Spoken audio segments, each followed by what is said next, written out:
नमस्कार शेतकरी मित्रांनो, स्वागत आहे आमच्या शेतकरी मित्र 1994 या यूट्यूब चॅनलवर. तर शेतकरी मित्रांनो, भारत कृषीप्रधान देश म्हणून ओळखला जातो, म्हणून शेतीला खूप महत्त्व आहे.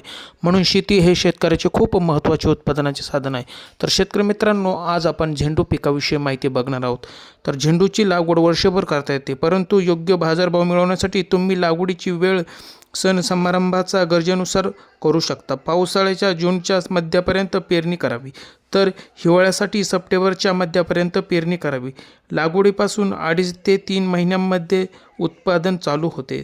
तर शेतकरी मित्रांनो, झेंडू एक सुंदर आणि बहुगुणी फूल आहे, जे पिवळ्या, केशरी आणि लाल रंगांमध्ये आढळते. हे वार्षिक पीक आहे, जे लवकर फुलते आणि पूर्ण सूर्यप्रकाशात तसेच चांगल्या निचरा होणाऱ्या जमिनीत वाढते. भारतात झेंडूचा उपयोग धार्मिक समारंभामध्ये हार बनवण्यासाठी आणि सजावटीसाठी मोठ्या प्रमाणात वापर केला जातो. तर शेतकरी मित्रांनो, आज आपण झेंडू पिकाच्या विविध जाती बघणार आहोत. तर त्यामध्ये आहे आफ्रिकन झेंडू.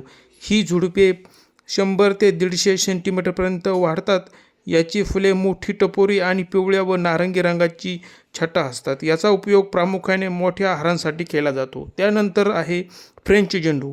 ही बुटकी झाडे 30 ते 40 सेंटीमीटरपर्यंत वाढतात आणि झुडुपासारखी असतात. याची फुले लहान मध्यम आकाराची असून विविध रंगात उपलब्ध असतात. तर शेतकरी मित्रांनो, व्हिडिओ आवडल्यास लाईक करा. धन्यवाद.